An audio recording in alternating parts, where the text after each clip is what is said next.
Friends, अगर आप अपने स्कूल का पता जानना चाहते हैं कि आपका स्कूल कहाँ पर है, तो इसके लिए sindheducation.gov.pk की वेबसाइट पर जाएंगे और वहां जाने के बाद डिस्टेंस चेकर वाले ऑप्शन पर आप टैप या क्लिक कर देंगे।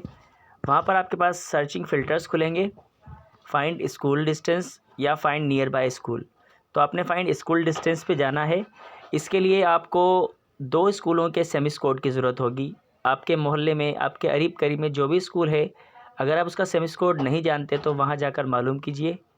मालूम करने के बाद वहाँ पर आप सेमिस कोड फ्रॉम में डालिएगा और जहाँ आपके स्कूल जहाँ आपको जाना है, जिस स्कूल में आपको जाना है, वहाँ पर आप उसका नीचे सेमिस कोड रखिए। और जैसे यहाँ पे मैंने 2 सेमिस कोड ऑलरेडी डाल दिए हैं, तो फिर आप इस पे आगे जाके सर्च पे क्लिक करेंगे। सर्च पे जब हम क्लिक करते हैं तो सर्च पे खुलने के बाद हमारे पास इस तरह से आपके पास 2 स्कूलों का डिस्टेंस आपको किलोमीटर्स में बता देगा। उन स्कूलों के नाम क्या जाएंगे और उन स्कूलों का डिस्टेंस भी आपके पास आ जाएगा।